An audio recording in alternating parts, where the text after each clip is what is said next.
Namaskar, good morning. Thank you for inviting me on such a prestigious occasion. My dear distinguished guest on dais, intelligent and intellectual audience, and myself. I am very thankful to you all for inviting me such an important topic, how to raise fund and equity. As you know, it is one of my favorite topic, and it's my bread and butter also so many years. And as you know, I raise many important equities over and above many funds I started in India. Some of the like real estate fund, entertainment fund, construction fund, buyer credit, seller credit. So since I see lot of promoters have come from various positions and various part of the country, so I will try to speak in a as simple as possible. Equity क्या होता है? जो promoter का contribution होता है या promoter के behalf पे जो कंट्रीब्यूशन होता है उसको इक्विटी कहते हैं। इक्विटी क्यों इंपॉर्टेंट है? क्योंकि आपकी इक्विटी के बेस पे बाकी लोग एम्प्लॉइज, सप्लायर, बायर और जो डेट देते हैं उनका इंटरेस्ट, उनका रिस्क जुड़ा होता है। आपने कितना इक्विटी डाला है उसके ऊपर उनको डिसीजन लेना होता है कि आप सीरियस हैं या नॉन सीरियस प्रमोटर हैं। तो इक्विटी एक बहुत बड़ा मेजर रोल है, बहुत इंपॉर्टेंट रोल है कि प्रमोटर की इक्विटी कितनी है, बाकी जो इक्विटी पार्टनर हैं उनका सिंसियरिटी कितनी है, कितने समय रुकते हैं, उनका रेपुटेशन कैसा है, उनका फंड साइज क्या है, ये सारी चीजें इक्विटी का पार्ट होती हैं। अब सवाल उठता है, आप लोग यहाँ सोच रहे होंगे कि ये सारी चीजें तो कई बार आपको इक्विटी रेज कैसे करें, मेरे पास इतना पैसा नहीं है, तो how to raise equity. Mainly equity raise करने के लिए आपको जो बेसिक चीजें चाहिए, एक तो आपका वैल्यूएशन बहुत अच्छे वैल्यूअर से होना चाहिए, कम से कम 2 अच्छे वैल्यूअर से वैल्यूएशन कराइए। Pre investment value and post investment value क्या होगा, और उनके लॉजिक्स लिखिए, उनके पैरामीटर्स लिखिए कि क्या पैरामीटर्स पे आप वैल्यूएशन कर रहे हैं। लाइक आपका अगर लैंड है तो आप बताएं कि उस एरिया में ऐसी लैंड पिछले 5 सालों में कितनी खरीदी और कितनी बेची गई है, जो वैल्यूअर आपका आसानी से निकाल लेगा। जनरली वैल्यूअर निकालते भी हैं कि ये 10 साल का इस एरिया में इस भाव पे लैंड लिया गया, इस भाव पे बेचा गया, फिर रेडी रिकनर भाव क्या है। तो ये आपका real estate value, real estate investment का वैल्यू दिखा देता है। दूसरा, ये वैल्यू तभी माना जाएगा जब कंपनी उसको ओन कर रही हो। अगर वो लीज पे है या कुछ और है तो उसका वैल्यू कंपनी में नहीं आएगा till it have a mortgage right. दूसरा, आपको देखना पड़ेगा कि टेक्नोलॉजी आपकी क्या वैल्यू कर रही है। What is the technology means आईवास तरीके से अगर आप बोलेंगे मैंने पेटेंट के लिए अप्लाई कर दिया, पेटेंट एप्लीकेशन एज सच कोई वैल्यू नहीं है।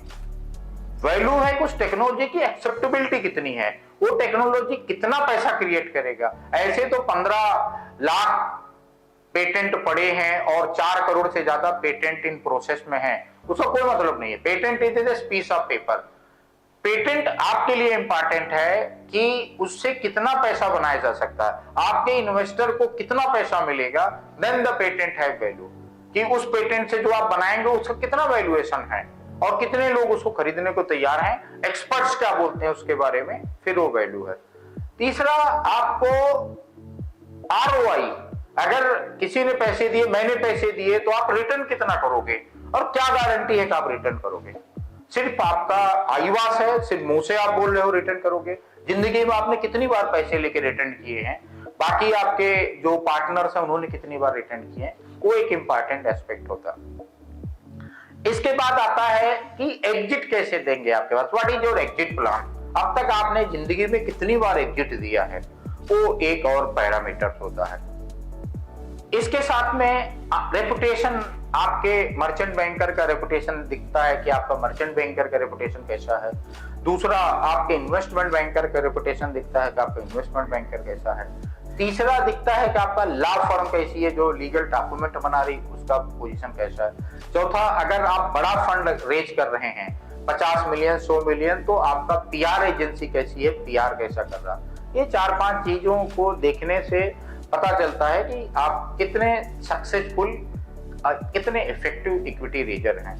बट अगर आपके दिमाग में इस काइंड का कोई ब्लॉक्स है कि आप रातों रात जाके इक्विटी रेज कर लेंगे या फला कंपनी ने रेज किया, तो मैं आपको बताऊं, इक्विटी में जो सक्सेस रेट है 4 से 5% है। 95% लोग फेल होते हैं, उनको इक्विटी नहीं मिलती है। तो आपको यह समझना पड़ेगा कि 35 लाख 36 लाख स्टार्टअप में सिर्फ 2 या 3 हजार स्टार्टअप हैं जो सक्सेसफुली इक्विटी ले पाए। और अगर आप स्टार्टअप्स का, स्पेशली अगर आप स्टार्टअप्स का देखेंगे, तो उनका जो सक्सेस रेट है वो लेस देन 1% है।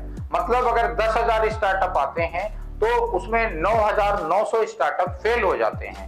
क्या रीजन है फेल हो जाने का? Wrong planning, wrong valuation, wrong claims कि हमारी टेक्नोलॉजी से हम ग्लोब चेंज कर देंगे, हमारी टेक्नोलॉजी से हम ये कर देंगे। आपको देखना पड़ेगा क्योंकि आपके साथ में बहुत सारे लोगों का भविष्य निर्भर है। आपके साथ जो लोग काम करने आए हैं, जॉब करने आए हैं, उनको कोई अच्छी जगहों से नौकरी छोड़ के आए हैं। तो you have to see the time of the raising the money, what is the value you are looking. अगर आपको मैं बताऊं, आपने कम वैल्यू पे भी पैसा रेज किया and if the investors are sincere with you, the next round can be amaze. उसके बाद का राउंड बहुत बड़ा होगा। आप कोई भी सक्सेसफुल कंपनी के एग्जांपल ले सकते हैं, इन्फोसिस का ले सकते हैं, एससीसी का ले सकते हैं, रिलायंस का ले सकते हैं, अदानी का ले सकते हैं, पीरामल। सारे फर्स्ट जनरेशन एंटरप्रेन्योर थे, सबने राइट वैल्यूएशन पे पैसा रेज किया, राइट तरीके से इंप्लीमेंट किया और आज पूरी दुनिया के सामने 40-40, 50-50 सालों से राज कर रहे हैं। रीजन क्या है? आपके पास 2 ऑप्शन होता है, go to market and raise the money like mushroom. आप लाए, बरसात में बहुत सारे मशरूम उगे और खत्म हो गए। दूसरा तरीका है create yourself like a Mountbatten, like you create like a Arabian sea, create like a Hind महासागर सी, कि इतना बड़ा आप अपने को बना लें कि लोग आपका रेफरेंस दें। तो ये सब कुछ कहां डिसाइड होता है? ये सब कुछ इक्विटी में डिसाइड होता है। और भगवान के लिए कोई भी आपके पास आवे और ये कहे कि मैं एक रात में पैसा रेज कर दूंगा, मैं फ्री में रेज कर दूंगा, मान के चलिएगा वो किसी भी कीमत पे रेज नहीं कर पाएगा।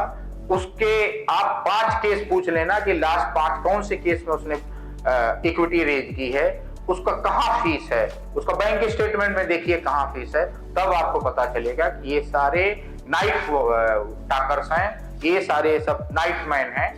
आप कब आएंगे, कब चले जाएंगे, लेकिन इतने समय में आपका इंपॉर्टेंट समय बीत जाएगा।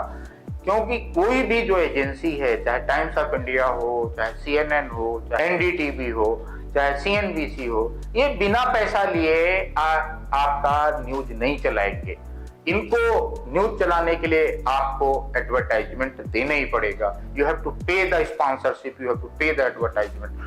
सो आपको ये समझना पड़ेगा कि जैसे आपको पैसे की जरूरत है, वैसे सब लोगों को अपना बिजनेस चलाने के लिए पैसे की जरूरत है। So you must be very organise, you must be like, आप अपना पैसा डालते समय जहां आप पैसा डालते हो, कितना आप पलट पलट के देखते हो कि भाई ये प्रोडक्ट कितना पुराना। इवन आई टेल कि अगर आप मारुति की कार लेने जाते हो तो 10 शोरूम जाते हो, 10 शोरूम जाके 10 डीलर से मिलके डिसाइड करते हो। तो ये तो आप एक छोटा इन्वेस्टमेंट कर रहे हो। वो लोग जो बड़े इन्वेस्टमेंट करते हैं उनके पास फंड मैनेजर होते हैं, रिसर्च टीम होती है, लीगल टीम होती है, पूरा का पूरा डिपार्टमेंट होता है। So I think it's a valuable information what I given. It's most of the things I given from my experience, and I will be very happy if you guys want any assistance. You can talk to me. Either you can talk to the company where I am working as a chief strategist and mentor to them. As you know, many startups have hired me as a mentorship, and in some of the I am there as a chief strategist also, like Venture Studio Capital, it's a Mumbai-based company. Care Finris, again it's a Mumbai-based company. LBS Academy, it's a Ahmedabad-based company. Jago Nari is a foundation empowering the positions of the women. It's a Mumbai-based company. One More Chance is a Delhi-based company. So almost you get more than 20-25 companies are under my stewardship. You can talk to them. You can direct mail to me. I will happy to help you. Thank you very much. Thank you very much.